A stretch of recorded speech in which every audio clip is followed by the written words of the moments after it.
गण गाय के गण ही सिखो,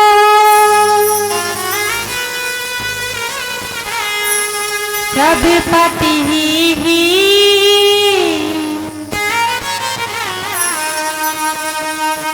आदि पुरुष अविचलित, गुरु करो विविश उतारो,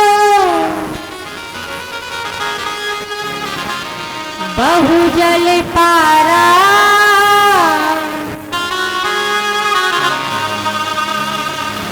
दीनानाथ दया करो।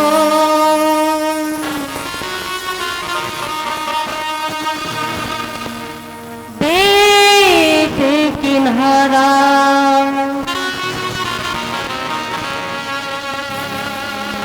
अब के अवसर तारी ले,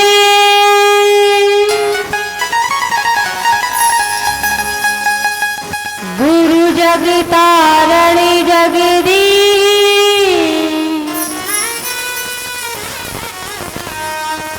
बहुवंदनिका कीजिए,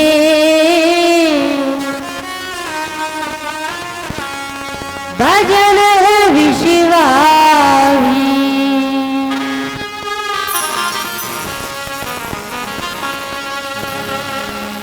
सरस्वती तुम्हें मात भवानी,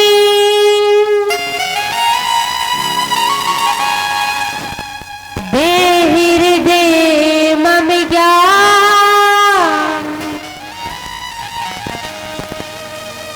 वाणी अगम पार से,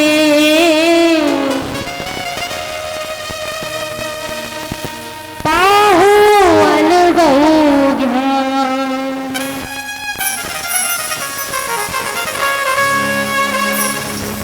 उड़े हंसा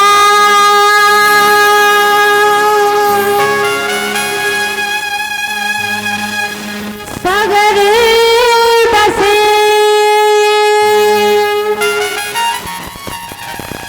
जहाँ मोती घन को विश्राम,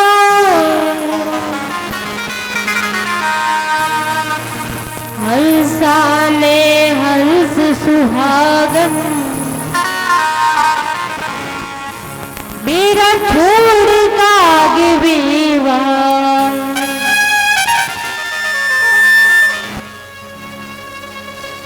मन शवाचिना क्रम से,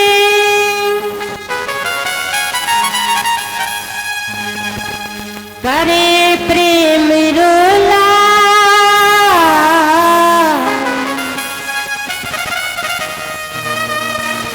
भजनानंद बंदन कटे,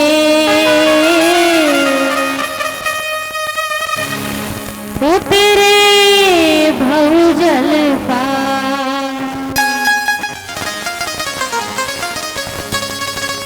हवा से हिलता नहीं, भूमि करे लगा,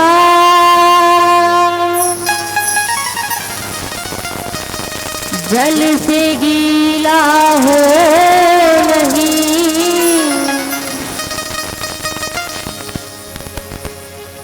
ज्ञान बास निज डोर पे, चढ़ी होन त्रिगुणता,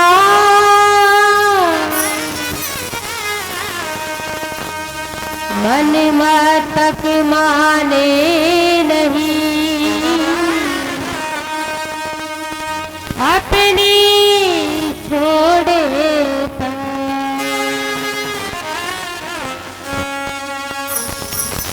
कागज भी खाइयो,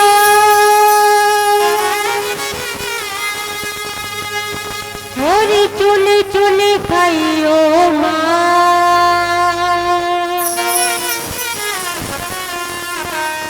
दोने नन मत खाइयो, मोहे गुरु मिलन रिया,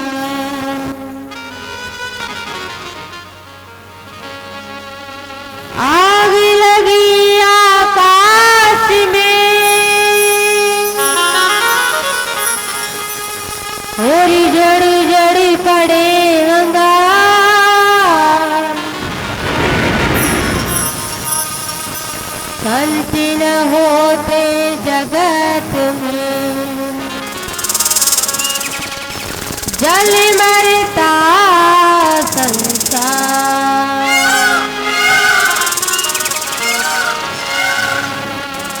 राम राम की लूट है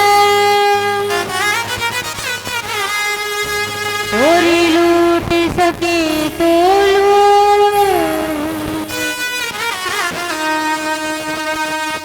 अंत काल पछताएगा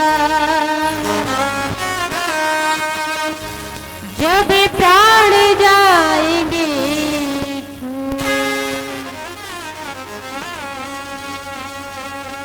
ओम कृष्णाय वासुदेवाय,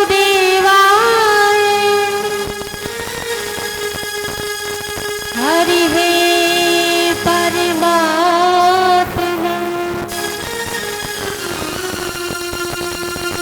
प्रणत कलेश विनाशाय, श्री कृष्णाय वयम्।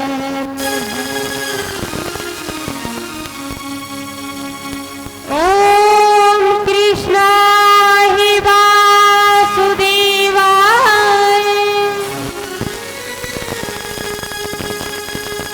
देवकी नंदनाय च, नंद गोप कुमाराय, श्री कृष्णाय वयम्।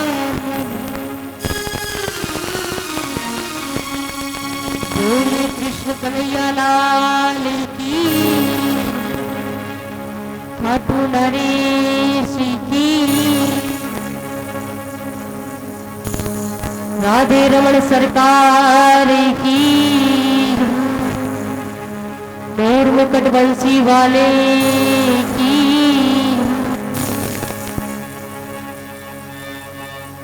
गोविंद बोलो हरि गोपाल बोलो, गोविंद बोलो हरि गोपाल बोलो,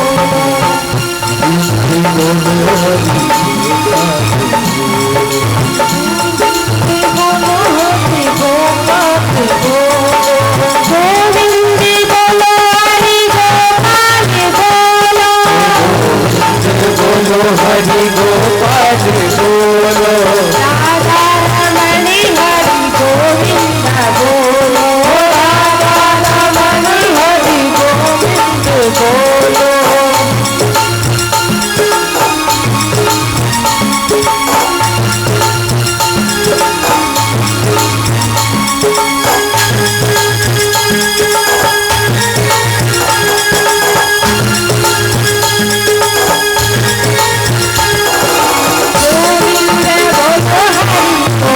गोपाल बोलो,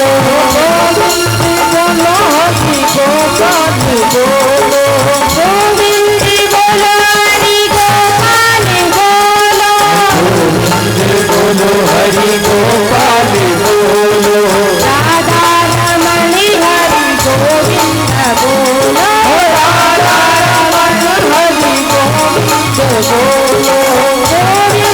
गोविंद बोलो हरि गोपाल बोलो, हरि गोपाल बोलो, राधा रमण हरि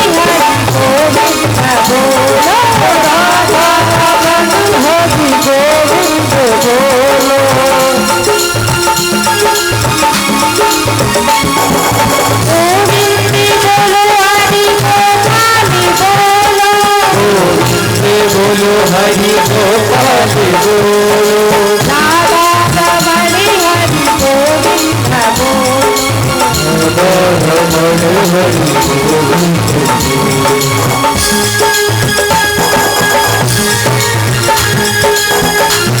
बोले कृष्ण कन्हैया लाल की।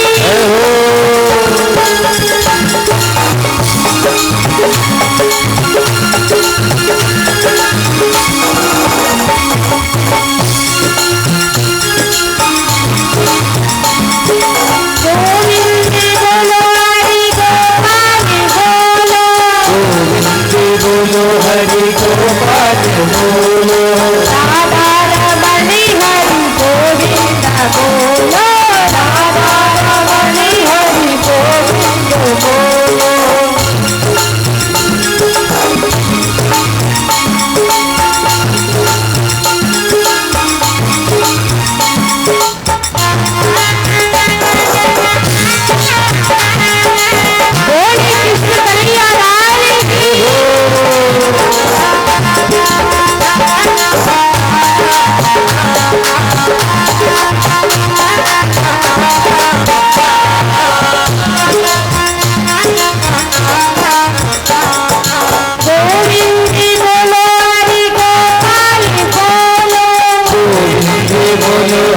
गोपाल बोलो राधा रमण हरि गोविंद बोलो राधा रमण हरि गोविंद बोलो बोले कृष्ण कन्हैया लाल की हनुमान जी महाराज की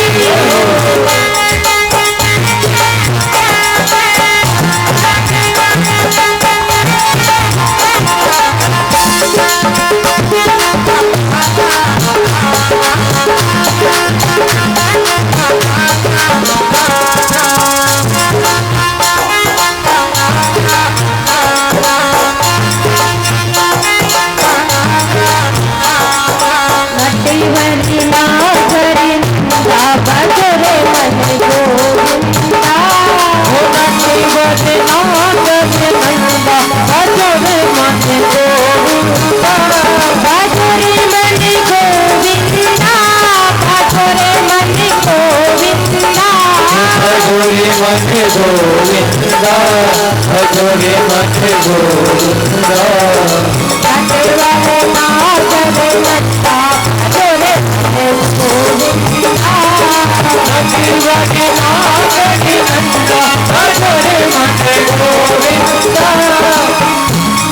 भजोरी मणि गोविंदा भजोरे मणि गोविंदा गोविंदा भजोरे मने गोविंदा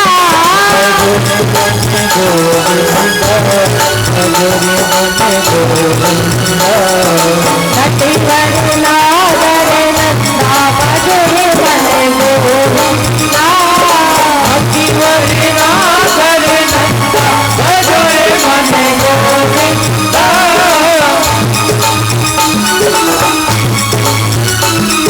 भजोरे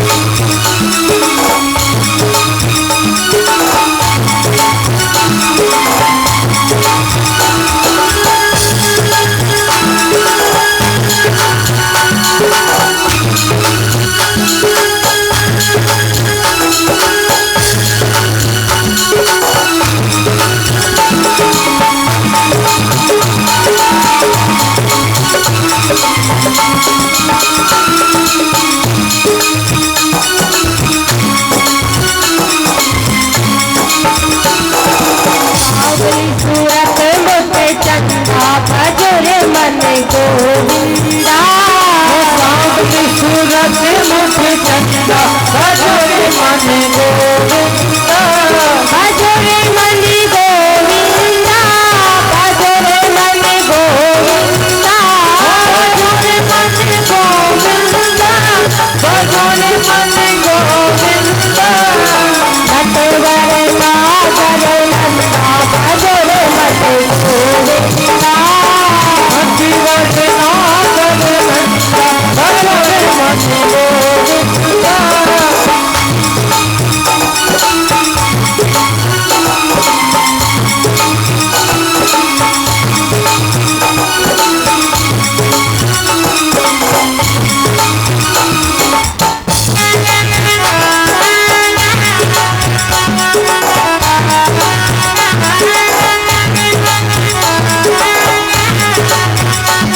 गोविंदा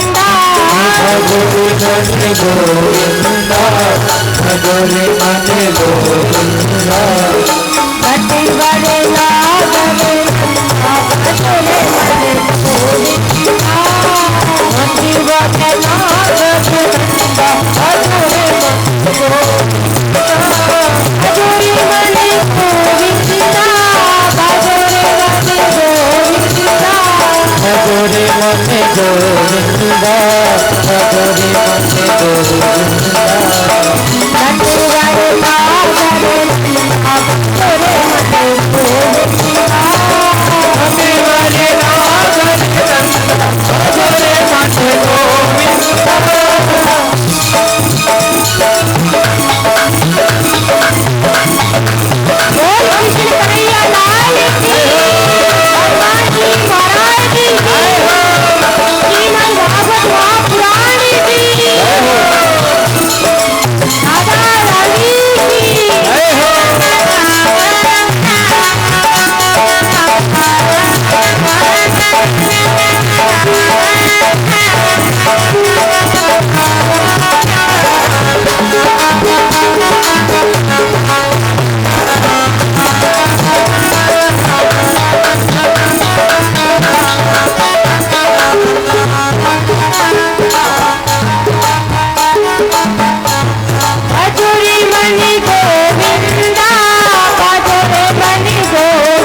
गोविंदा सावली सूरत मुख चंदा भजो रे मन गोविंदा भजो रे मन गोविंदा भजो रे मन गोविंदा भजो रे मन गोविंदा भजो रे मन गोविंदा हटे वाले राग भजो रे मन गोविंदा हटे वाले राग भजो रे मन गोविंदा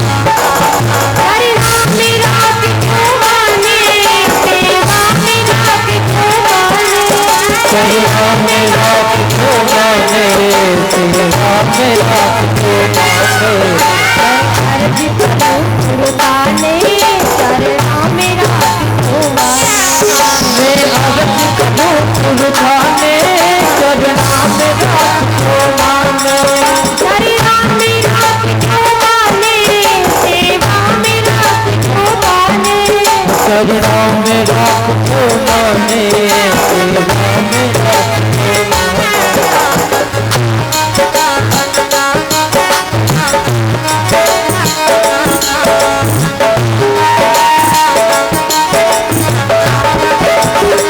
सेवा मेरा पिछू माने चरणा मेरा पिछू माने सेवा मेरा पिछो माने चरना मेरा पिछो माने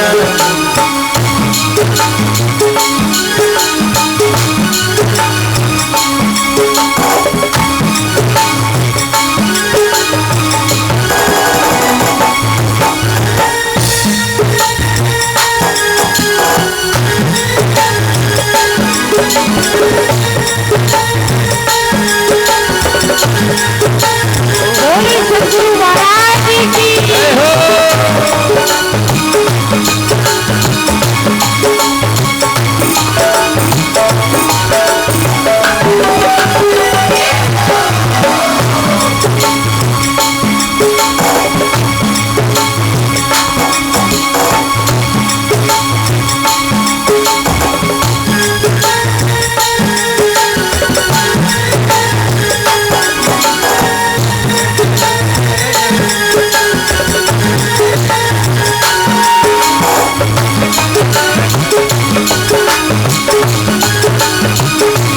भाई बंधु पिता माता मेरे कोई साथ नहीं जाता गुरु भाई बंधु पिता माता मेरे कोई साथ नहीं जाता तेरे कारण करनी उदाता तेरे कारण करनी उदाता यही चारों ये देख जाता तेरे कारण करनी उदाता तेरे कारण करनी उदाता यही चारों ये देख जाता मैं अर्ज करूं गुरुताने चरणों मेरा पिछो माने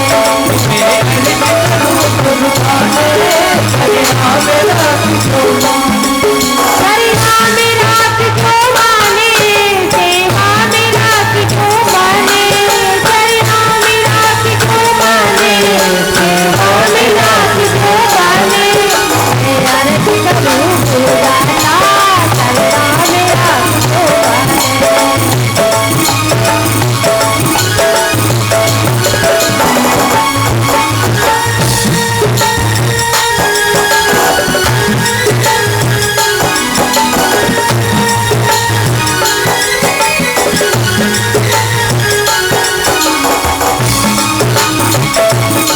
उतारो नैया को पार उतारो नैया को पार उतारो नैया को पार उतारो नैया को पार उतारो नैया को पार उतारो मैं अर्ज करूं गुरुदाने माने मैं अर्ज करूं पुरखाने चरणा में राख जो माने चरणा में राख जो माने सेवा में राख जो माने चरणा में राख जो माने चरणा में राख जो माने चरणा में राख जो माने मैं अर्ज करूं पुरखाने चरणा में राख जो माने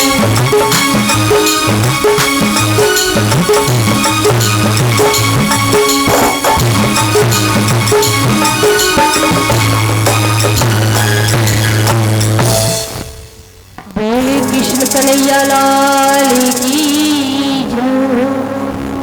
राधे रमन सरकार की जय। मोर मुकुट बंसी वाले की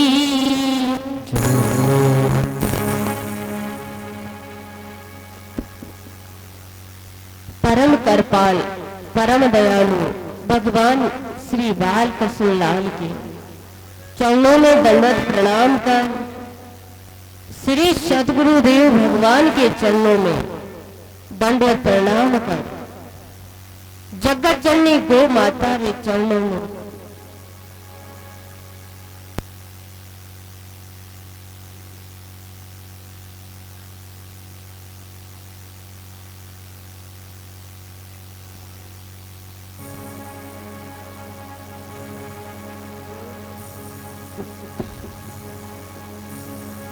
बोले कृष्ण कन्हैया लाल की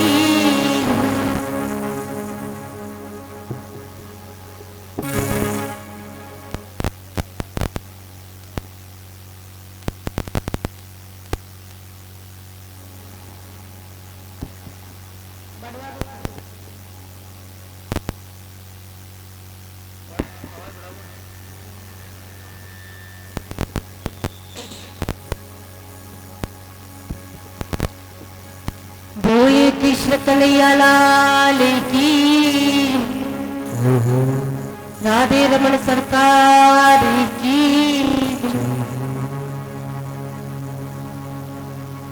परम कृपाल परम दयालु भगवान श्री बाल कृष्ण लाल के चरणों में दंडवत प्रणाम कर श्री सदगुरुदेव भगवान के चरणों में दंडवत प्रणाम कर जगत जननी गो माता रे चरणों में दंडवत प्रणाम कर यज्ञ महाराज के चरणों में दंडवत प्रणाम कर एक गांव में विराजमान सभी देवी देवताओं को दंडवत प्रणाम कर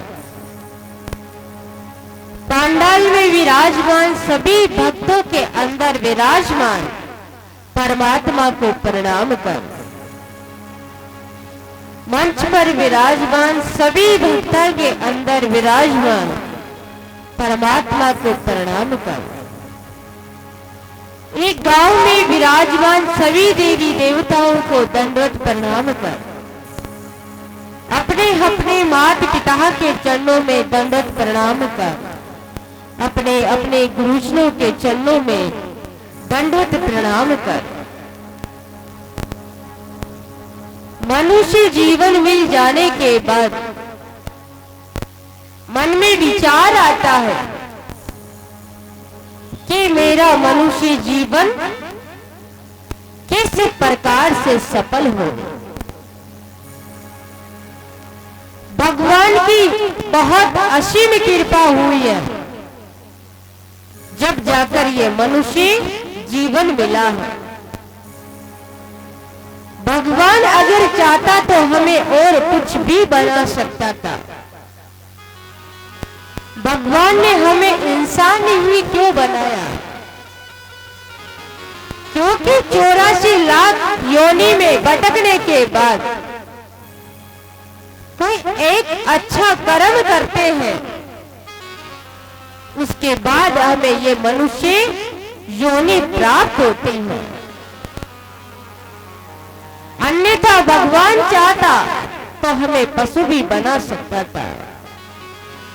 भगवान चाहता तो हमें और कुछ भी बना सकता था, लेकिन भगवान ने हमें मनुष्य योनि हे देवी,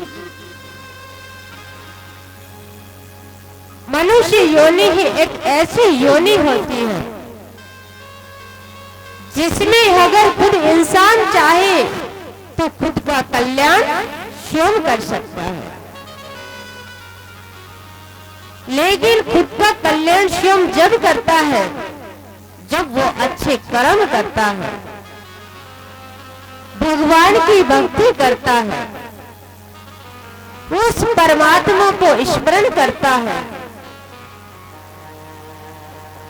चाहे जिस भी भाव में बनो, लेकिन उस परमात्मा की भाव में भक्ति करता है, उस भक्त से भगवान बहुत अति प्रसन्न होते हैं। उस भक्त के ऊपर भगवान अपनी असीम कृपा बनाकर रखते हैं कि मेरा भक्त है, चाहे मुझे किसी के भी नाम में या कैसे भी मेरी भक्ति कर रहा है, लेकिन भाव से मेरी पुकार कर रहा है,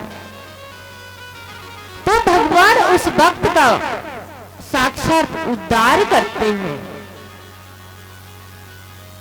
श्रीमद् भागवत कथा भी एक जन्म नहीं, अनंत जन्मों का जब भाग्य उदय होता है, कोई एक अच्छा कार्य करते हैं, जब जाकर इस परमात्मा की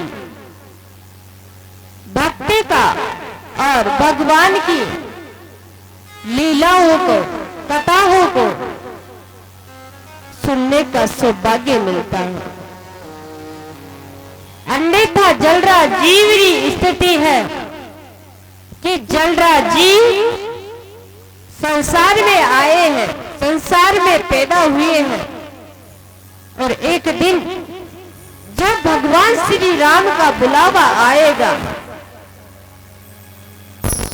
तो एक मिनट एक सेकंड भी आप यहां पर ज्यादा नहीं रुकोगे। ऐसा ही संसार में कोई ऐसा प्राणी नहीं है, इस संसार में ऐसा कोई व्यक्ति नहीं है जो आपको रोक सकता है, उसे कोई रोक ही नहीं सकता है। और हम सबको भी पता है कि संसार में हमें अपमान मिले, सम्मान मिले, यश मिले, कीर्ति मिले, ये सब कुछ संसार में मिलता रहता है और बदलता रहता है, लेकिन संसार में जो मौत है वो निश्चित है। उसे कोई भी ऐसा प्राणी नहीं है जो मौत को झुठला सकता। वो सत्य है, आएगी एक दिन और हमें जाना ही पड़ेगा। और ये भी भरोसा नहीं है कि वो कब आएगी, वो कभी भी आ सकती है। इसलिए अपने जीवन में इतना दान पुण्य, भगवान की भक्ति, गरीबों की सेवा, दीन दुखियों की सेवा, माता पिता की सेवा, वृद्धों की सेवा, महिलाओं की मान सम्मान इज्जत, इन सब का ध्यान रखते हुए अपने जीवन को यापन करना चाहिए, ताकि उस परमात्मा के सामने जब जाए तो कम से कम नजरें ना झुकानी पड़े। ज्यादा तो कुछ नहीं कर सकते, लेकिन जब भी समय मिले कम से कम उस भगवान को याद तो कर ही सकते हैं। अब ऐसा नहीं है कि आप भगवान की भक्ति करते हैं तो कि आप परिवार में रहते हैं, रिश्ते नाते निभाते हैं, तो इसका अभिप्राय ये नहीं है कि आपको संसार को त्यागना है। आप संसार में रहिए, संसार के जो भी रीति रिवाज है उन सबको निभाइए, हर फर्ज को पूरा कीजिए, लेकिन फिर भी उस परमात्मा को मत भूलिए। जैसे भी आपके पास समय होता है उसी प्रकार आप उस परमात्मा को याद कीजिए, वरना जीवन में कुछ भी साथ जाने वाला नहीं है। धन दौलत पारसमणि सब कुछ यही रह जाएगा। ऐसा कोई भी व्यक्ति नहीं है कि जब उसकी मौत आई हो और वो बोले कि मैंने जीवन भर में इतना धन इकट्ठा किया कि मैं इस धन को यहाँ पर छोड़कर नहीं जाऊंगा। लेकिन ऐसा कोई भी प्राणी इस संसार में नहीं है। खाली हाथ आया और खाली हाथ चले जाएगा। कोई भी अपने साथ कुछ भी लेकर नहीं जाता है। हमारे साथ जो असली धन है वो राम नाम की माला में असली धन है। वो धन आप इकट्ठा कर लेंगे तो वो आपके इस जन्म में भी काम आएगा, तो अगला जन्म भी आपका सुधार देगा। इसलिए जितना अधिक हो सके प्रभु का गुणगान ही करना चाहिए। अपने मुखारविंद से हमेशा प्रभु की महिमा का गुणगान करते हुए और पूरा जीवन ऐसे ही कट जाए।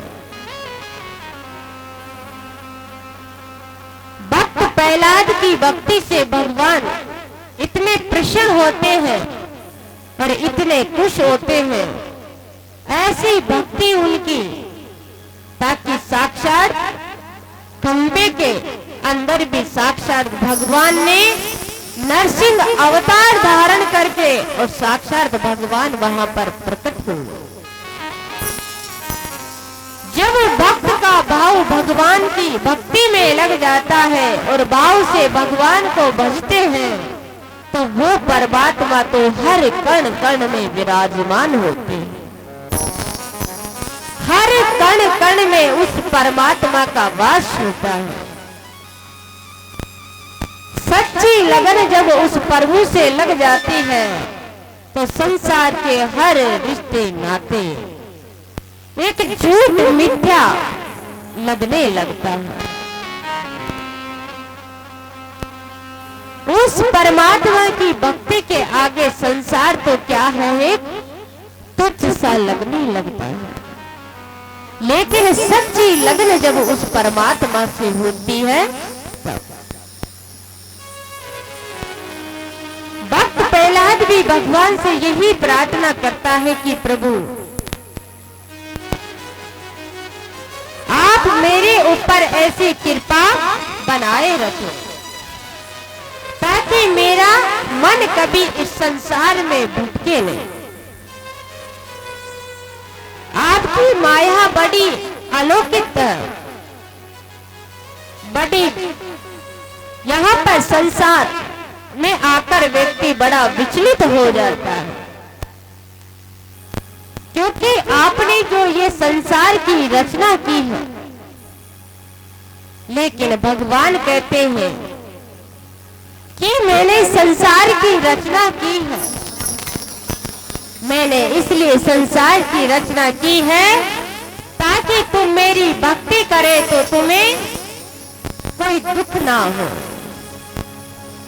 तुम्हें कोई आपत्ति ना हो, तुम्हें कोई संकट ना हो, ताकि तुम आराम से मेरी भक्ति कर सको। मैंने तो संसार का निर्माण किया है, बहुत सुंदर रचना की है, लेकिन अगर आप उसका सदुपयोग करते हैं, अपने जीवन को उसी प्रकार परमात्मा के बताए हुए मार्ग के अनुसार अगर अपने जीवन को जीते हैं तो आपके जीवन में कभी कोई संकट ही नहीं है, कभी कोई दुविधा ही नहीं है कि मैंने तुम्हें हाथ दिए हैं ताकि तुम अपने हाथों से अच्छे अच्छे कर्म कर सके, दीन दुखियों गरीबों की सेवा कर सके, दान पुण्य कर सके। मैंने तुम्हें आंखें दी है, नेत्र दिए हैं ताकि तुम अच्छा अच्छा इन आंखों से देख सके, किसी को गलत नजर से ना देखे, क्योंकि वो अपना धर्म नहीं, वो अधर्म है।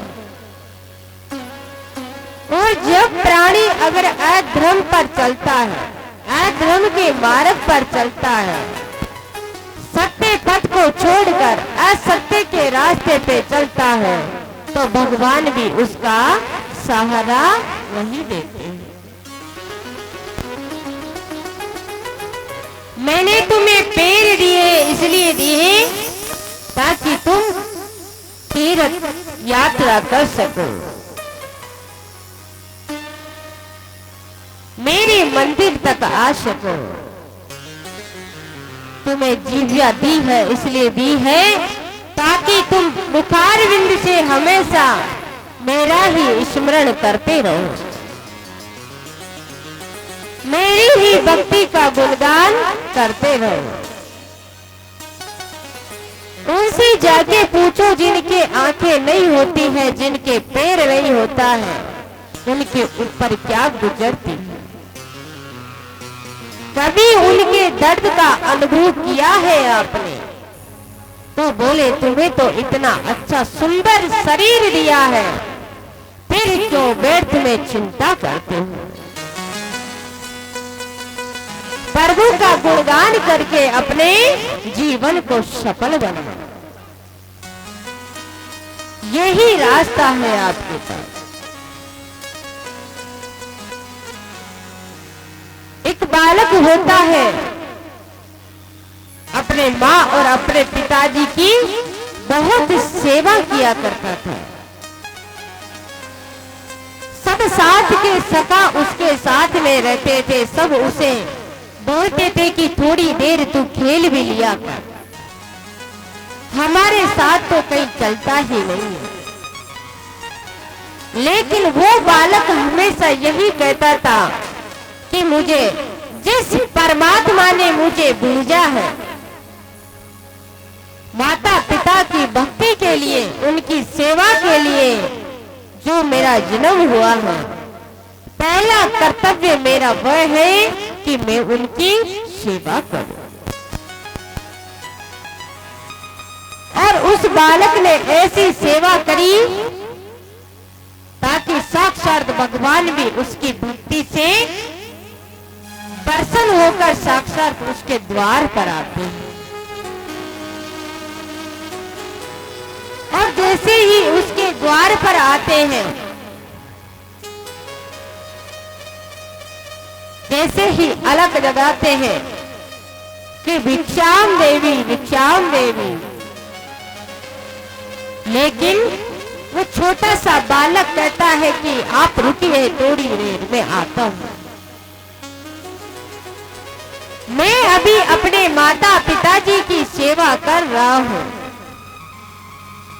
आप कोई भी जो भी हो बाहर खड़े रहो। अब उस बालक को क्या पता था कि साक्षात जो त्रिलोकी का नाथ है, पूरी सृष्टि का पालनहार है, वो परमात्मा हमारे द्वार पर पहुंच चुके हैं। लेकिन फिर भी वो बालक कहता है कि आप थोड़ी देर रुकिए, मैं आता हूं। और जैसे ही बालक की माता पिताजी की सेवा करके जैसे ही निवृत्त हुआ और जाकर जैसे दरवाजा खोलता है, तो जैसे ही दरवाजा खोलता है वहां पर साक्षात भगवान उसके दरवाजे के पार खड़े। बालक जाकर जैसे ही उनको दंडवत प्रणाम करते हैं। भगवान उस बालक को आशीर्वाद देते हैं कि धन्य हो बेटा, अगर तेरा जैसा बेटा, तेरा जैसा पुत्र अगर हर घर में हो जाए तो कभी भी किसी भी माता पिता को कभी वृद्ध आश्रम जाने की आवश्यकता ही नहीं पड़े। कि तेरा जैसा पुत्र अगर हर घर में हो जाए तो बुढ़ापे में कभी किसी माँ बाप को संकट पाने की आवश्यकता ही नहीं हो, कोई दुखी ना हो। अरे जो बालक अगर अपने माँ पिता की सेवा भी कर लेता है तो उस बालक को कोई भक्ति या तीर्थ यात्रा करने की आवश्यकता ही नहीं है। भगवान उसकी भक्ति से अति प्रसन्न हो जाते हैं। अरे कम से कम जो माँ बाप हमको ये शरीर दिए हैं तो कैसे हम उनको दुखी कर सकते हैं? ये कहाँ का धर्म है, ये कहाँ की मर्यादा है, ये कहाँ के संस्कार है? हमारा पहला कर्तव्य तो यही बनता है कि जिन्होंने हमें जन्म दिया है वो माता पिता ही हमारे प्रथम गुरु हैं। वो माता पिता ही हमारे भगवान हैं। वो माँ तो ऐसी है कि वो स्वयं गीले में सो जाएगी लेकिन अपने पुत्र को सूखे में सुलाती है। वो माता ही है जो खुद भूखी रह जाएगी लेकिन अपने पुत्र को कभी भूखा नहीं होती। वो माता ही है जब बालक अगर कहीं बाहर भी जाता है और बालक अगर कोई खिलौना दिखाई देता है, जब माँ के सामने छोटा सा बालक जिद करता है कि मैया मुझे ये खिलौना चाहिए, वो माँ है जो बालक की हर इच्छा पूरी करती है। वो माँ है जिसने अपने छोटे से नन्हे से बालक को 9 महीने अपने गर्भ के अंदर रखती है। कितना दुख उसे पहुंचता है, कितनी पीड़ा वो सहन करती है, लेकिन फिर भी अपने बालक का लालन पालन करती है। वो माँ ही है, संसार में माँ की जगह कोई ले ही नहीं सकता और माँ का जैसा इस संसार में कोई हो ही नहीं सकता।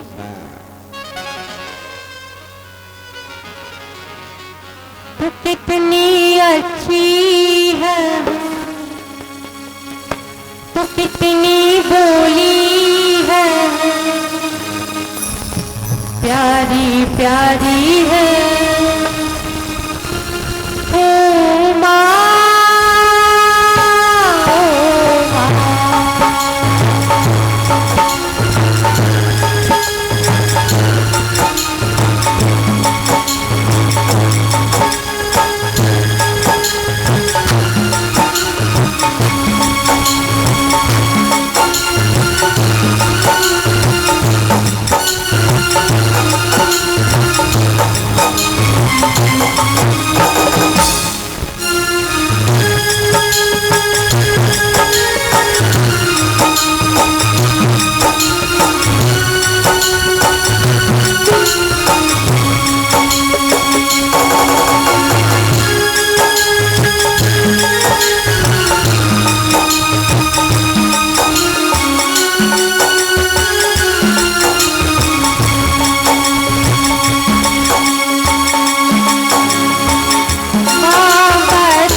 कितनी बोली है, प्यारी प्यारी है।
कितनी अच्छी है, कितनी बोली है, प्यारी प्यारी है।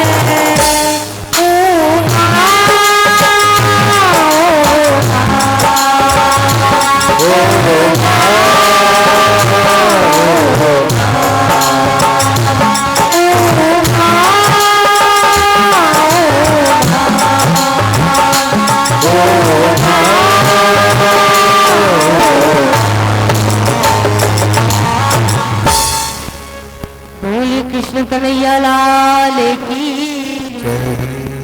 माँ भवानी की।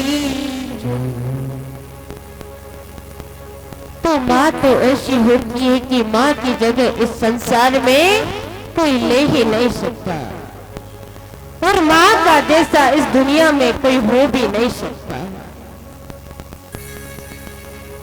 माँ ही है जो अपने बालक से इतना प्रेम और इतना स्नेह करती है। एक माँ और पिताजी है जो हर बालक का अच्छा सोचते हैं, वरना संसार में ऐसा कोई प्राणी नहीं है जो आपका अच्छा सोचता है।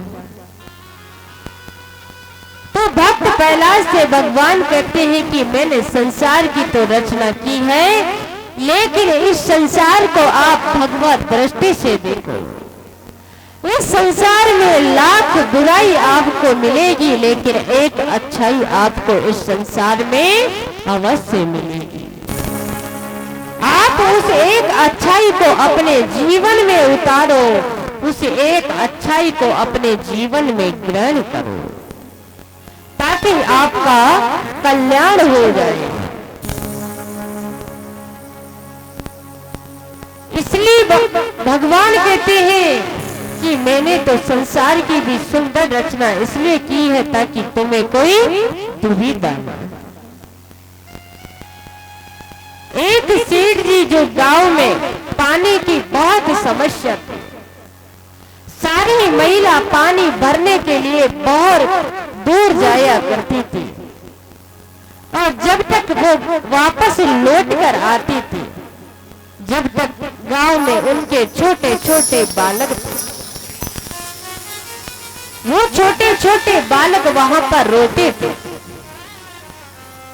जब छोटे छोटे बालक रोते थे तो सेठ जी को दया आ गई। अब कहते हैं कि संसार में कोई भी प्राणी ऐसा नहीं है कि वो सुखी। हर प्राणी के कोई न कोई दुख अवश्य होता है। उन सेठ जी ने ये सोचकर गांव में हैंडपंप की व्यवस्था कर दी, एक कुआं वहां पर खुदवा दिया, बनवा दिया कि सारी महिलाओं को दूर नहीं जाना पड़ेगा और यहाँ पर ही पानी भर लो। अब सब महिला वहां पर ही पानी भरने लगी, लेकिन उनके छोटे छोटे बालक थे जो वहां पर दिन भर खेलते थे, कुएं के पास खेलते थे। तो एक बालिका कुएं के भीतर गिर गई तो उसकी मृत्यु हो गई। अब सारे गांव वाले इकट्ठे होकर शेर जी के पास जाते हैं कि नहीं आप कुआं खुदवाते गांव में और नहीं हमारी बालिका की मृत्यु होती। ये सब आपकी वजह से हुआ, लेकिन ऐसा नहीं है। शेर जी ने तो अच्छा ही किया था कि ये बहुत दूर जाती है पानी भरने के लिए, और जब तक संध्या हो जाती है वापस लौट कर आती है, छोटे छोटे बालक है रोते हैं। तो उन्होंने तो अच्छा ही किया है कि जब तक, लेकिन आप अगर अपने बालकों को ना कुएं के पास जाने देते और ना ही कुएं के भीतर वो गिरते, इसी प्रकार उन्होंने तो अच्छा ही किया था। इसी प्रकार भगवान हमारे लिए बहुत अच्छा ही करते हमारे जीवन में, लेकिन हम उसको समझ नहीं पाते। कभी कभी जीवन में बहुत घोर संकट भी आ जाता है तो उस भगवान से नाराज हो जाते हैं कि हे प्रभु, मैंने ऐसी क्या गलती और क्या गुनाह किया है ताकि ये सारा संकट मुझ पे ही आना है। लेकिन कहते हैं ने कि होगा वही जो राम रची रहा।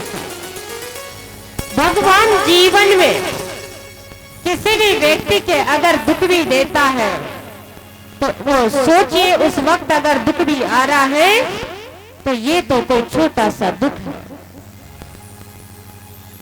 पता नहीं कोई बहुत बड़ी समस्या आने वाली होगी और ये छोटी सी समस्या में ही कट रही है।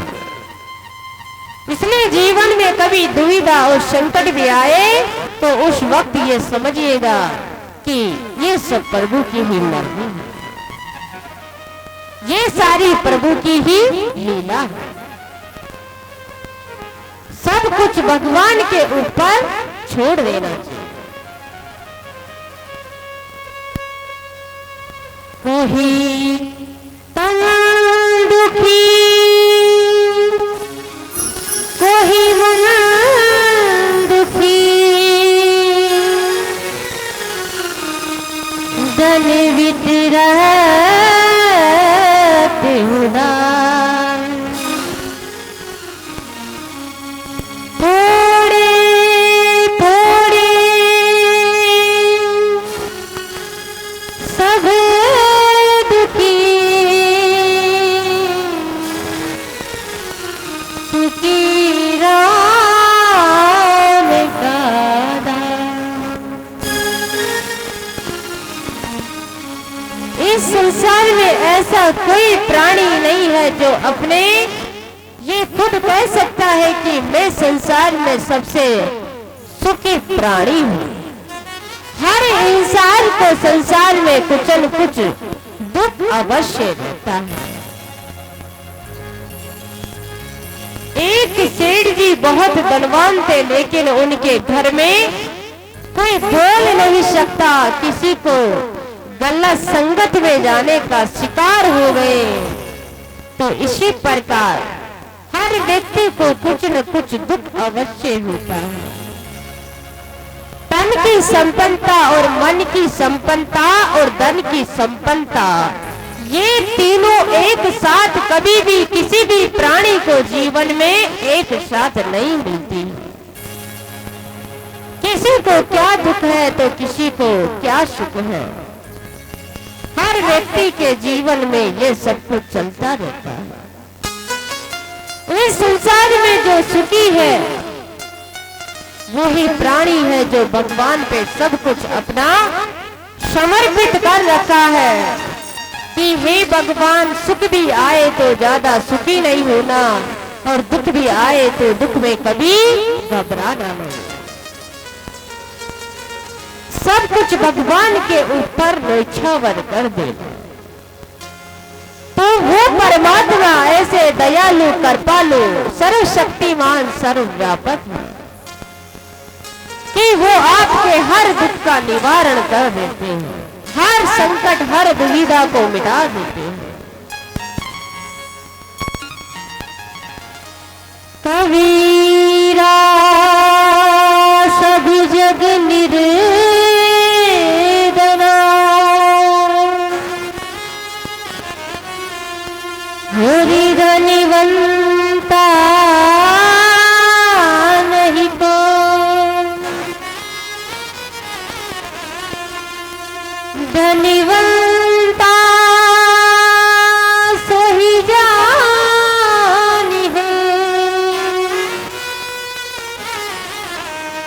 जको राम नाम धनी तो वही व्यक्ति है जिसके पास गोविंद के नाम का धन है। अध्यात्मक आदि टॉपिक और आदि देविक, लेकिन संसार में सबसे सुखी प्राणी वही है जिसके पास भगवान का धन है, तो शाम और सवेरे बैठकर भगवान की माला का जाप करता है, भगवान की भक्ति करता है, वही प्राणी इस संसार में सबसे ज्यादा सुखी है। अन्यथा संसार में आए और संसार से यही चले जाएंगे। अब कहते हैं नहीं कि जीवन में भगवान ने दिमाग तो सबको समान दिया है।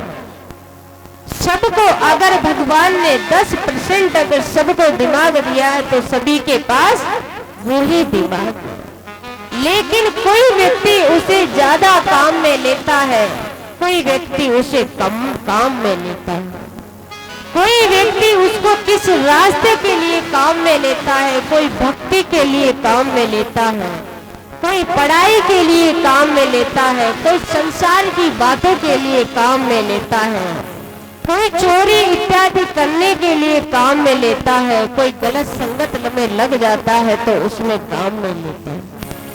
ये अपना खुद का शून्य का जीवन है और ये खुद के ऊपर ही आधारित है, ये खुद के ऊपर ही डिपेंड करता है कि आप अपने जो मस्तिष्क है इसको आप कहां पर अधिक समय कहां पर अपने लगाते हो, किस कार्य के लिए इसको काम में लेते हो।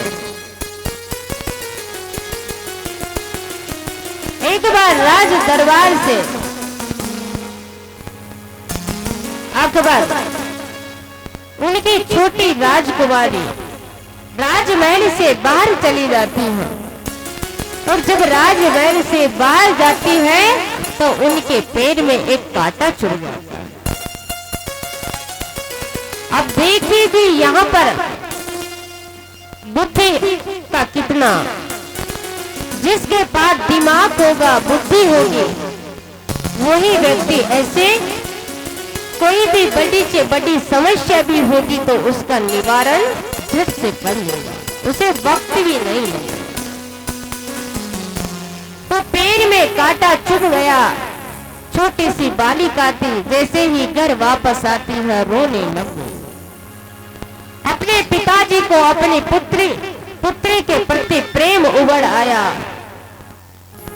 और कहते हैं, मंत्रियों को आदेश देते हैं कि कल से जब भी राजकुमारी घर से बाहर निकले तो पूरे राज्य में चमड़ा बिछा दो, ताकि राजकुमारी तब भी निकले तो इनके पैर में कांटा न चुभे।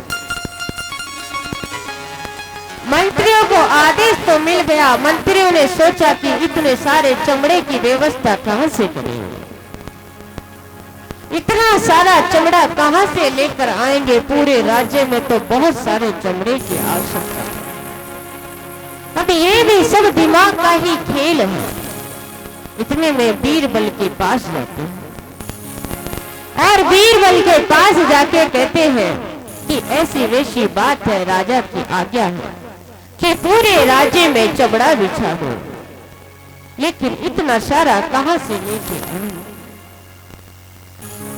बीरबल तो बहुत बुद्धिमानी थे, बहुत वीर थे, और बीरबल कहते हैं कि इतने घबराने की क्या आवश्यकता है, ये कोई ज्यादा चिंता का विषय थोड़ी है। राजकुमारी के जो पैर में जूतियां पहनती है उन्हीं को चमड़े की बना दो, ताकि जब भी वो बाहर निकलेगी और अपने पैर में पहन कर जाएगी तो चाहे कितना भी राज्य में घूम लेगी, कभी उसके पैर में कांटा ही न चुभे। तो जिसके पास दिमाग होता है तो सारा दिमाग का ही खेल है, और भगवान सबको समान दिमाग देता है, बस वो खुद पर निर्भर करता है कि हम उस दिमाग को कहां पर लगाते हैं और कहां नहीं लगाते हैं। अब उधर राजा परीक्षित और आपस में सुखदेव जी महाराज के और राजा परीक्षित के आपस में चर्चा होने लगी। वो कहते हैं कि हमारे कुल कितने धर्म हैं और कुल कितने लक्षण हैं। राजा परीक्षित सुखदेव जी महाराज से पूछते हैं। सुखदेव जी महाराज कहते हैं कि हमारे कुल 30 धर्म के लक्षण बताए गए, लेकिन हमारे जीवन में जो बहुत ही महत्वपूर्ण है, जो रोज हमारे लिए काम में आते हैं, वो तो हमारे 5 ही लक्षण हैं। पहला हमारा धर्म है कि हमारे जीवन में चाहे कितनी भी अनुकूलता आए, चाहे कितनी भी प्रतिकूलता आए, लेकिन जो हमारा सत्य धर्म है उसे हमें कभी नहीं छोड़ना चाहिए। हमेशा हमें जीवन में सत्य धारण करना चाहिए। चाहे कितनी भी घोर कठिनाई आ जाए, चाहे 1000 आंधी चले या 100 तूफान चले, लेकिन फिर भी व्यक्ति को अपना सत्य से कभी विचलित नहीं होना चाहिए। कितनी भी समस्या आ जाए, लेकिन सत्य को धारण करके रखना चाहिए कि रघुकुल रीत सदा चली आए, प्राण जाए पर वचन न जाए। इसलिए जीवन में चाहे कितना भी संकट आए, लेकिन सत्य को हमेशा धारण करना चाहिए, सत्य को नहीं छोड़ना चाहिए। जो राजा हरिश्चंद्र थे, उन्होंने अपने जीवन में सत्य का इतना पालन किया कि इतनी भगवान ने उनकी परीक्षा ली कि उनके जीवन में इतना घोर संकट आया, ताकि सत्य पद से विचलित नहीं हुए, लेकिन अपना सत्य उन्होंने इतना अच्छी तरह से निभाया ताकि उनकी धर्म पत्नी का भी विक्रय हो गया, लेकिन फिर भी उन्होंने अपना सत्य नहीं छोड़ा। बड़े बाजार में उनके पुत्र का भी विक्रय हो गया, पुत्र को भी बेचना पड़ा, लेकिन फिर भी उन्होंने अपना सत्य नहीं छोड़ा। सत्य को कभी भी नहीं छोड़ना चाहिए। जिस प्रकार अगर हम धर्म की रक्षा करते हैं, तो धर्म भी हमारी रक्षा करता है। धर्म भी हमारे लिए तलवार लेकर हमारे साथ ऐसा चलता है कि कभी हमारे ऊपर कोई संकट ही ना आने देता है। लेकिन जब हम धर्म की रक्षा करेंगे तो धर्म हमारी रक्षा करेगा, और हम धर्म से विचलित हुए तो धर्म भी हमारी रक्षा नहीं करेगा। सत्य मत छोड़े सूरमा, सत्य छोड़े फिर जा,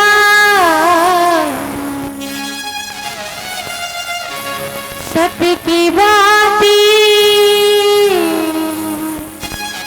फिर मिले निहार। अगर व्यक्ति सत्य छोड़ देता है तो एक झूठ भी अगर व्यक्ति बोलता है, तो एक झूठ को छुपाने के लिए एक सत्य को एक बार छुपा भी लिया तो 100 झूठ उसको बार बार बोलना पड़ता है।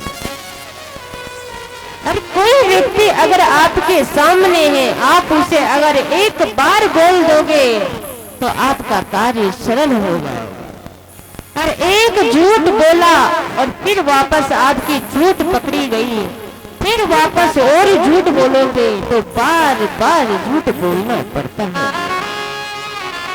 तो क्या फायदा ऐसी झूठ का सहारा लेने से। आप सोचते हो कि आपको कोई देख नहीं रहा, लेकिन देखने वाला और आपके कर्म के आधार पर आपको दंड देने वाला वो परमात्मा साक्षात ऊपर बैठा हुआ है। अपना कैमरा तो फिर भी बंद हो जाता है, लेकिन उस परमात्मा का कैमरा तो हमेशा चलता रहता है।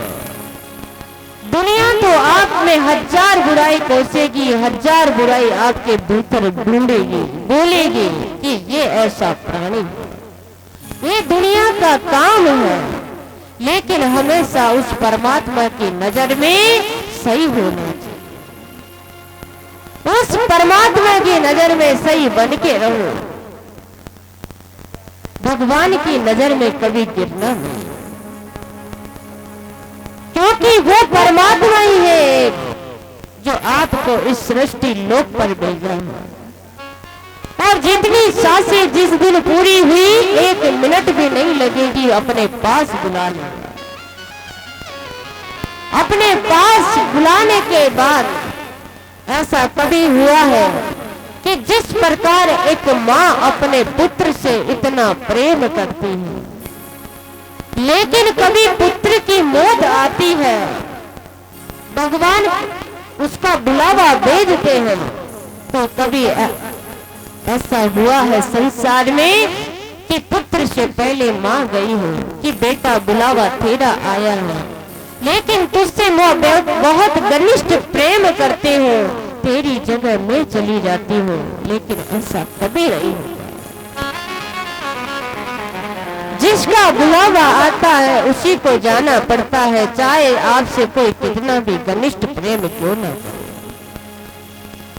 तो ऐसा भी नहीं है कि हमारे परिवार में 4 सदस्य हैं और कि एक व्यक्ति ही भगवान की भक्ति करता है, तो बोले हमारे को ये एक व्यक्ति भगवान की भक्ति करता है, इसी का लाभ हमें प्राप्त हो जाए। लेकिन ऐसा नहीं होता है। जो भी व्यक्ति जैसा कर्म करेगा वैसा ही उसको फल मिलता है। आप अपनी भक्ति साधना आप स्वयं करेंगे तो आपको वैसा ही फल मिलेगा, दूसरा व्यक्ति करेगा तो उसको वैसा ही फल मिलेगा। इसलिए अपना खुद का कर्म स्वयं खुद को करना चाहिए। तो चाहे जीवन में कितनी भी प्रतिकूलता है, चाहे जीवन में कितनी भी अनुकूलता आए, लेकिन सत्य भंग कभी नहीं करना चाहिए प्रेमी। दूसरा हमारा लक्षण होता है धर्म का, दया का, कि हमें हर प्राणी के भीतर दया की भावना होनी चाहिए। जो हमारा धर्म होता है, एक मानव कल्याण का जो धर्म होता है, मानव की सेवा करना हमारा धर्म होता है, गरीबों की सेवा करना हमारा धर्म होता है, हर माता बहनों की इज्जत और मान सम्मान देना हमारा धर्म होता है, हमारा कर्तव्य बनता है। उसे बहुत अच्छी तरह निभाना चाहिए। तो चाहे जीवन में कितनी भी संकट आए, लेकिन दया की भावना हर प्राणी के भीतर होनी चाहिए। एक संत महाराज जी नदी किनारे बैठे थे। अब जैसे ही नदी के अंदर एक बिच्छू गिर गया, तो जल में बिच्छू गिरता है, महाराज जी संत ऋषि को दया आ गई कि अभी जल के अंदर डूब जाएगा। तो अपने हाथ में लेते हैं उस बिच्छू को, और जैसे ही अपने हाथ में लिए बिच्छू ने हाथ में डंक मार दिया। अब बिच्छू ने हाथ में डंक मारा, हाथ हिलने लगा। जब हाथ हिलने लगा तो वापस बिच्छू पानी में जल में गिर गया। जब वापस से जल में गिरता है, फिर संत ऋषि उठाते हैं, फिर अपने हाथ में रखते हैं, लेकिन इतने में फिर डंक मारता, हाथ हिलता है और वापस जल में गिर जाता है। ऐसा 2-3 बार ऐसा हुआ। अब पास ही एक भाई खड़ा था, वो संत ऋषि को कहता, क्या महाराज जी आप पागल हो गए हो? अरे संत ने, बिच्छू ने तो आपके हाथ में डंक मारा है और आप हो जो उसे डंक मारने के बाद भी आप उसे अपने हाथ में ले, ऐसा क्यों कर रहे हैं? संत ऋषि इतना सुंदर जवाब देते हैं, बोलते हैं कि ये बिच्छू होकर अपना स्वभाव नहीं छोड़ता है तो मैं मेरा स्वभाव कैसे छोड़ूं? इसका स्वभाव डंक मारना है और मेरा स्वभाव दया करना है। ऐसी संत की परिभाषा। संत कोई वेशभूषा का नाम संत नहीं होता है। संत तो वो होता है जो हर प्राणी के दुख को देखकर वो दुखी हो जाता है। हर प्राणी का मानव कल्याण की भावना उसके अंदर नहीं। संसार के सुख को देखा तो सुखी हो गया और दुख को देखा तो दुखी हो गया। ऐसी दया की भावना उनके अंदर रहती है, वो असली संत होता है। असली संत वो नहीं होते हैं जिनके बहुत बड़े बड़े आश्रम होते हैं, उनके बहुत सारे उनके शिष्य होते हैं, वो कोई असली संत नहीं होते हैं। असली संत तो वो होते हैं, कोई वेशभूषा का नाम असली संत नहीं होता है। असली संत तो वो होता है जो अपनी आत्मा ही परमात्मा का स्वरूप होता है, उसी प्रकार अपना पूरा शरीर सब कुछ उस परमात्मा की भक्ति में लगा दो। मन से भीतर से उस परमात्मा की भक्ति में लग जाओ। जिस प्रकार गौ माता भी होती है, गौ माता भी अगर कसाई के पास भी जाती है और कसाई भी कटने से पहले उसका दूध निकालता है, तो गौ माता के अंदर भी इतनी दया की भावना है ताकि गौ माता फिर भी उसको मीठा और तरोताजा दूध देती है। उसके प्रेम में कोई कमी नहीं आती है। ऐसी हमारी गौ माता है। आज हजारों लाखों दुर्घटना जब गौ माता की होती है, लेकिन कोई प्राणी आगे आकर उस गौ माता की रक्षा नहीं करता है। जबकि हमारा धर्म है, हमारी उत्पत्ति उस गोपाल से हुई है, जिसका धर्म था कि वो गौ माता की रक्षा करना। तो हमारा पहला कर्तव्य भी वही बनता है कि हमें गौ माता की रक्षा करनी चाहिए। गौ माता के अंदर 33 करोड़ देवी देवता साक्षात विराजमान होते हैं। जिसने गौ माता की सेवा कर ली, उस भक्त का तो साक्षात उद्धार होता है। यहाँ से जाने के बाद ऊपर भी परमात्मा ने ऐसी लीला रच रखी है ताकि वहां पर भी एक वैतरणी नदी होती है और उसे व्यक्ति उसको पार करता है तो घोर संकट और बहुत दुविधा और संकट उसके सामने आते हैं। एक ही गौ माता ही है कि गौ माता की पूंछ पकड़कर व्यक्ति उस वैतरणी नदी को पार कर जाता है। अन्यथा वहीं पर ही इधर उधर फंस कर रह जाता है। जिस प्रकार संसार में प्राणी फंसा रहता है, उस परमात्मा को याद नहीं करता है, उसी प्रकार अगर आपने जीवन में गौ माता की रक्षा कर दी तो उस वैतरणी नदी से आप साक्षात पार हो जाओगे, आपका कल्याण होगा।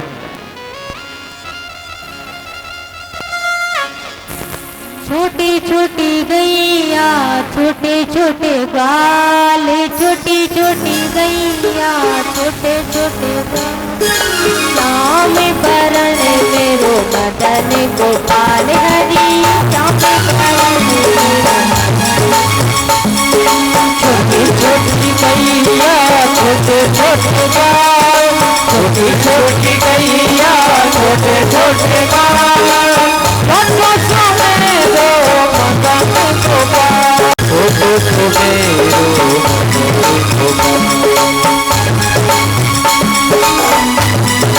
हरि बोल।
छोटी छोटी गैया छोटे छोटे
लुगदी छोटे छोटे हाथ, छोटी छोटी लुगदी छोटे छोटे हाथ, बंसी बजावे मेरो मदन गोपाल यारी, बंसी बजावे मेरो मदन गोपाल।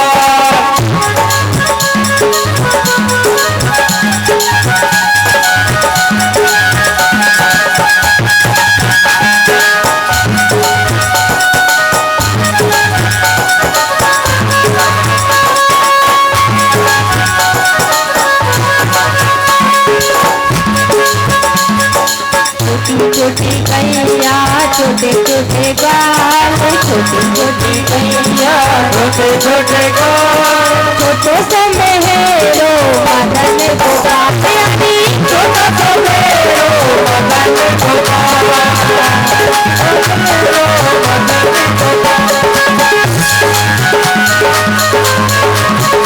बोल कृष्ण कन्हैया लाल की, भगवान जी महाराज की, श्रीमद् भागवत महापुराण की, श्री बाबा की, धुनी वाले बाबा की, गुरु बालकरण जी महाराज की।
छोटी छोटी गैया छोटे छोटे बाल, छोटा सा मेरो मदन गोपाल।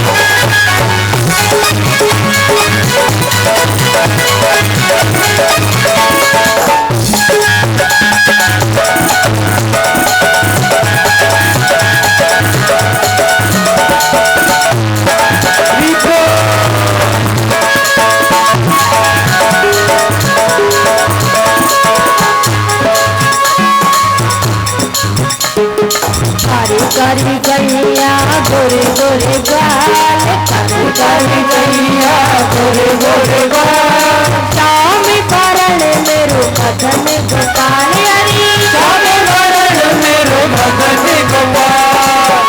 छोटे गैया छोटे छोटे गाल, छोटी छोटी गैया छोटे छोटे गाल, छोटो से मेरो मदन गोपाल यारी, छोटा सा मेरो मदन गोपाल।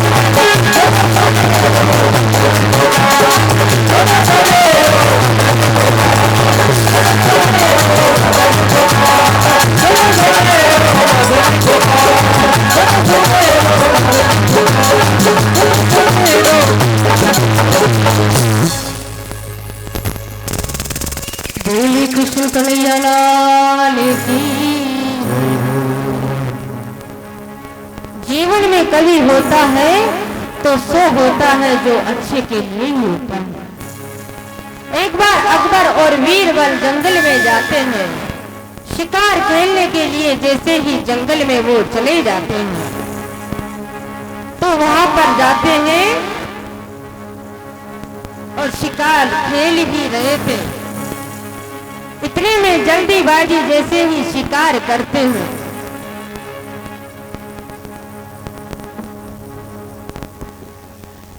तो जैसे ही तलवार निकालते हैं अकबर का अंगूठा कट जाता है।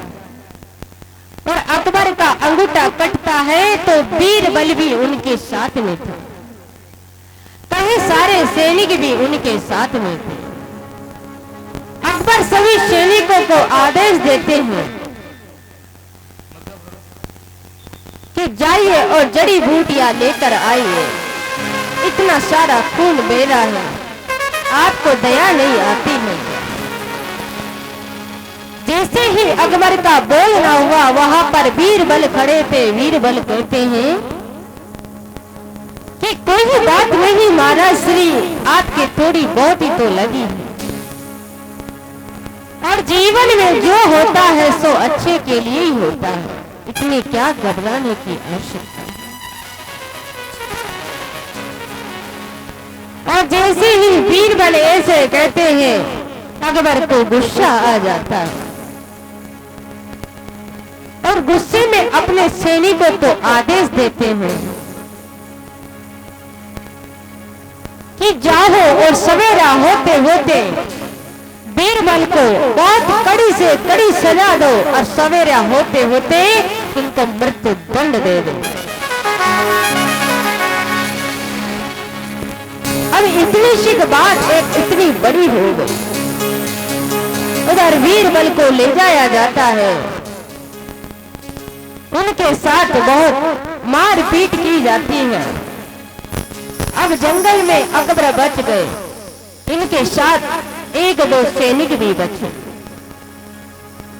सैनिक सब इधर उधर भटक जाते हैं, सैनिक भटकते हैं, अकेले अकबर बच जाते हैं।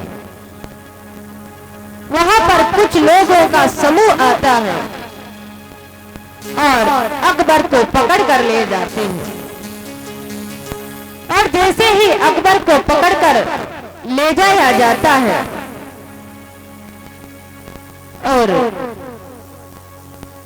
उनकी आहुति देने के लिए तैयार ही होते हैं, इतने में एक भाई की नजर पड़ती है तो वो कहता है कि इनकी आहुति नहीं लग सकती। बोले इनकी आहुति क्यों नहीं लग सकती? बोले ये अछूत है, इनकी आहुति नहीं लग सकती, इनका अंगूठा कटा हुआ है। और उनको उस वक्त वहां से छोड़ दिया जाता है। और जैसे ही उनको वहां से छोड़ते हैं तो अकबर को बीरबल की बात याद आती है कि बीरबल ने कहा था कि महाराज जी जो होता है सो अच्छे के लिए ही होता है, इसमें कोई चिंता करने की बात नहीं है। अकबर दौड़ा दौड़ा वहां जैसे ही राज दरबार में जाता है और राज दरबार में जाते ही उनको फांसी देने वाले ही थे। इतने में अकबर बीरबल के चरणों में जाके गिर जाते कि मुझे माफ करना, मुझसे बहुत बड़ी गलती होगी। आपने सत्य ही कहा था कि जो होता है सो अच्छे के लिए होता है। इतने में बीरबल फिर से कुट नामक एक पर्वत था, वहां पर एक गजेंद्र नाम का हाथी रहता था। अपने सब परिवार के साथ वह त्रिकुट नामक पर्वत पर ही रहा करता था। और त्रिकुट नामक पर्वत के पास ही एक सरोवर था। उस सरोवर में अपने परिवार के साथ उस सरोवर में जाया करता था। तो उस सरोवर में एक दिन वहां पर गया और उसी सरोवर के अंदर एक बहुत बड़ा ग्रह उसी के अंदर रहता था, मगरमच्छ, जो पानी के अंदर रहता था। हाथी तो ऐसे ही मस्त अपनी चाल में ऐसी चलता है और अपने आप में इतना अभिमान था उस हाथी को, उस गजेंद्र को।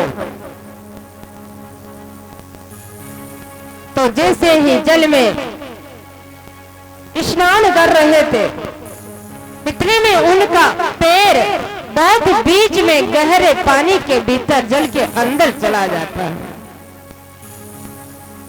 और जिस मगरमच्छ ने उनका पैर पकड़ लिया, बहुत उनको इस हालात में पकड़ लिया कि छोड़ने का नाम ही।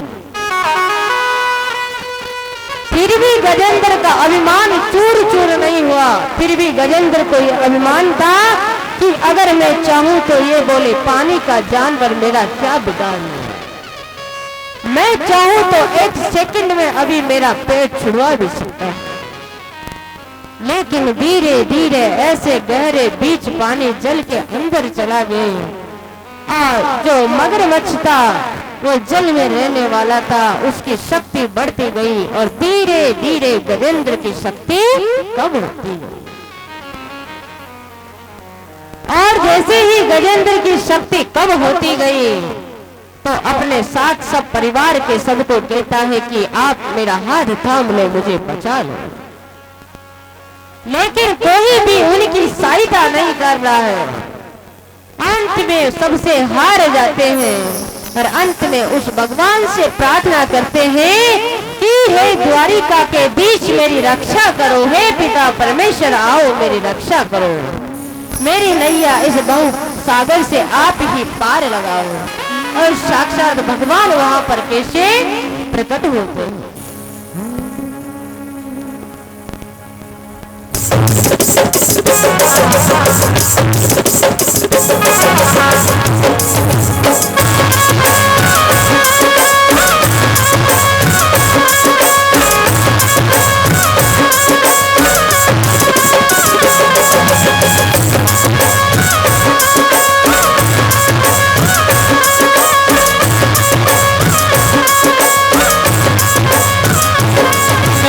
मेरा जीवन चले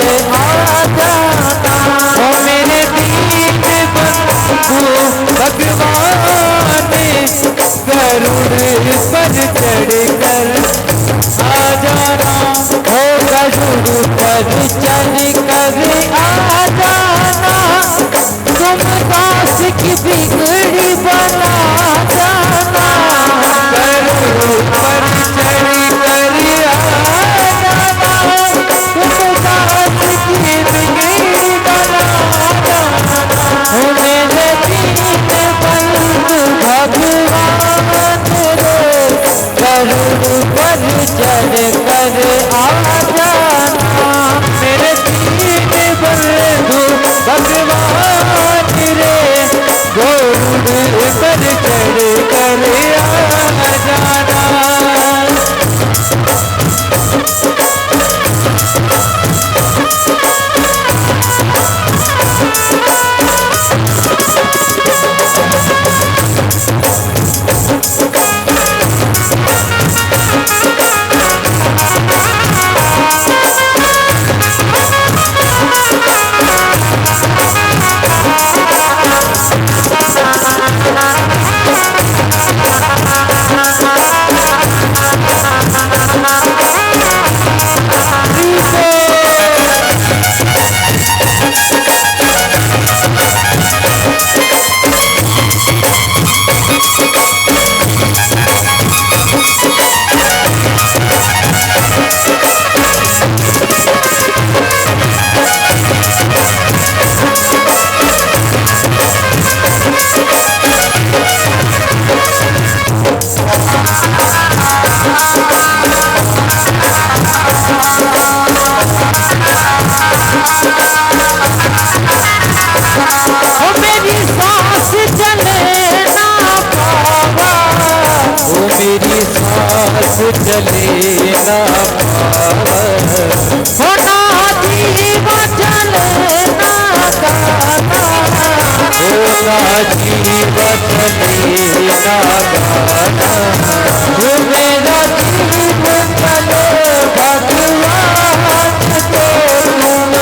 शिव जी बन कर आ जाना। वो मेरा जीव चले भगवान तो तुम शिव जी बन कर आ जाना।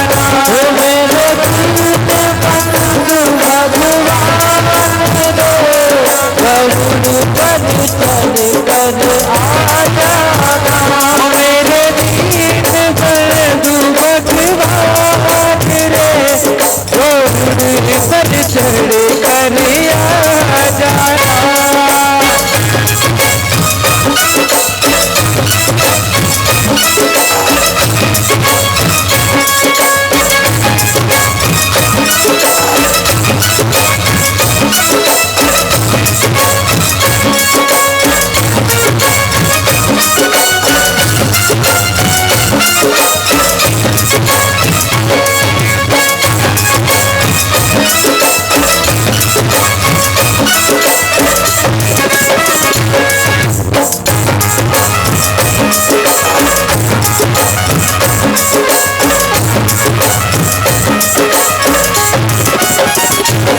चलने की हो तैयारी।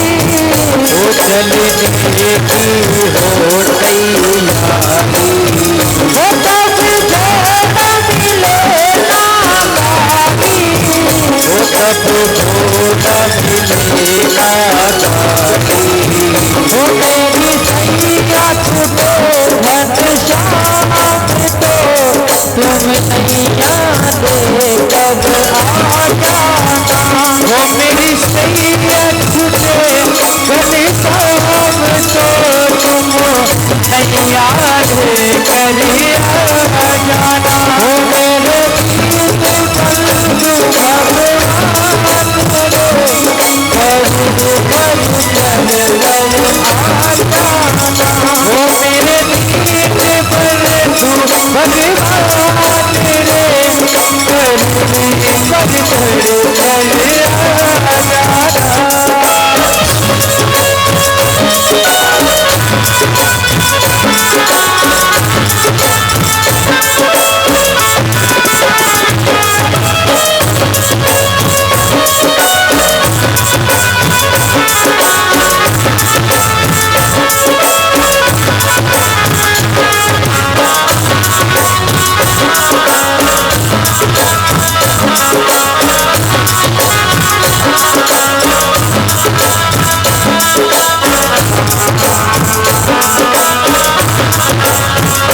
जब आए मरण का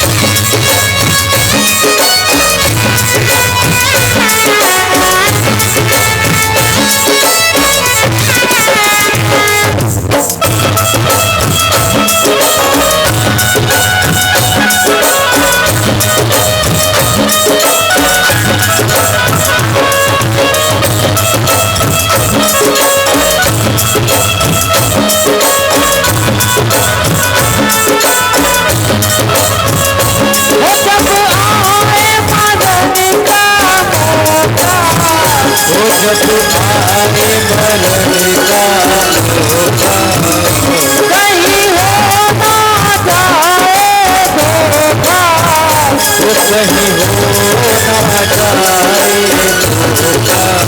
वो मेरे जान के दाता गुरुदेव रे तुम नौका लेकर आ जाना। वो मेरे ज्ञान के दाता गुरुदेव रे तुम नौका लेकर आ जाना। मेरे जीत बंधु भगवान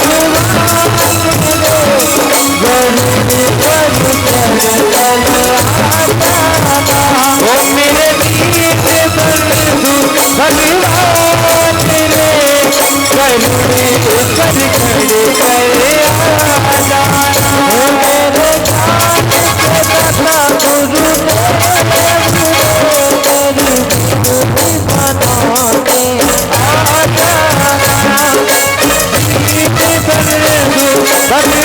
भगवान रे करुण करी जड़ करे आ जाना। वो करुण कर चल कर आ जाना।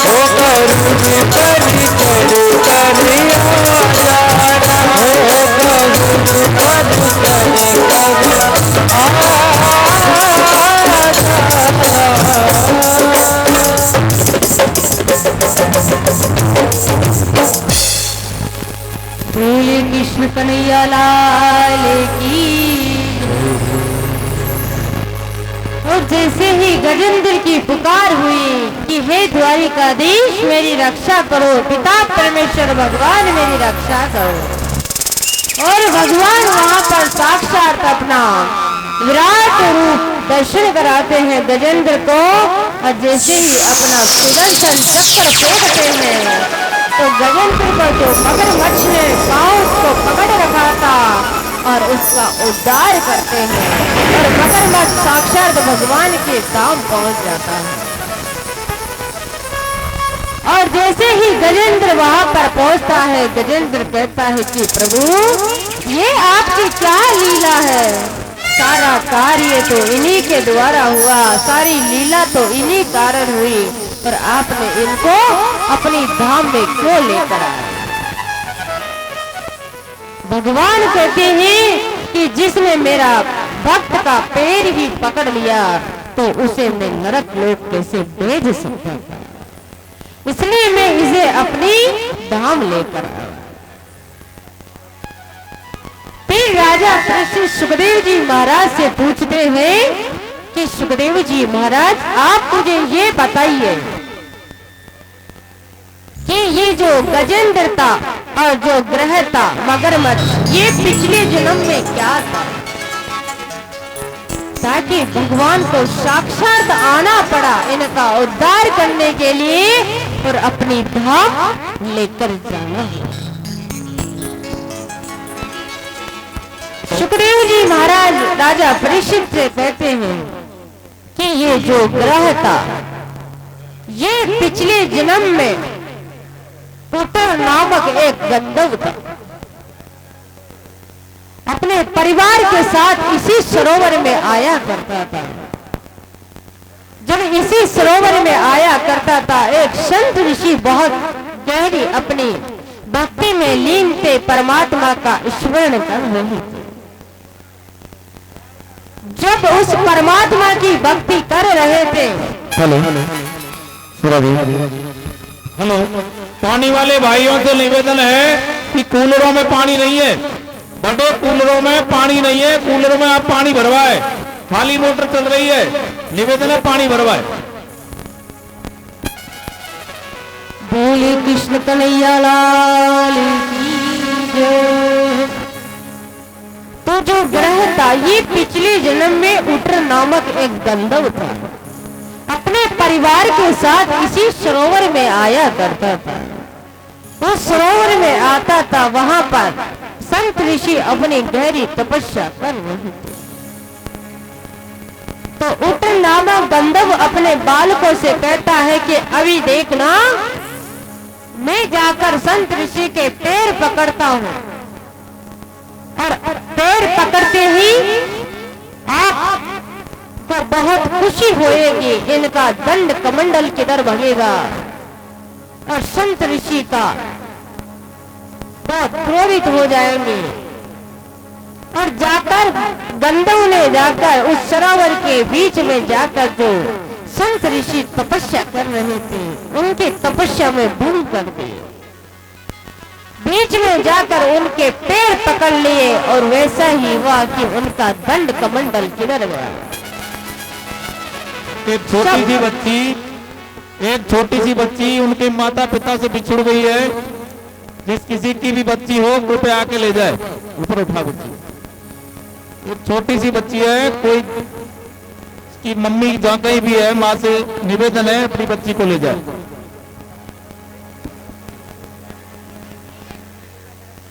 बोले कृष्ण कन्हैया लाल की, राधे रमन सरकार की, मोर मुकुट बंसी वाले की। तो उटर नामक गंधर्व को संत ऋषि श्राप देते हैं कि तुमने एक इस प्रकार का कार्य किया है, मैं तुम्हें इसी वक्त श्राप देता हूँ कि तुम इसी सरोवर के अंदर एक मगरमच्छ की योनि तुम्हें प्राप्त हो। और उसी वक्त उनको श्राप लग गया। जो गजेंद्र था पिछले जन्म में इंद्रधूम के राजा थे, ये बहुत बातें किया करते थे। तो इनके गुरुजी इनसे कहते हैं कि आप बहुत वार्तालाप करते हो,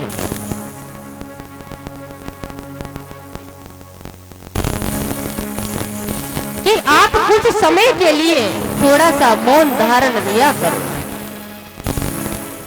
राजा ने कहा कि ठीक है। गुरु आज्ञा का पालन कर रहे थे। संध्या का समय था और उसी वक्त उसी मार्ग से एक संत ऋषि आते हैं और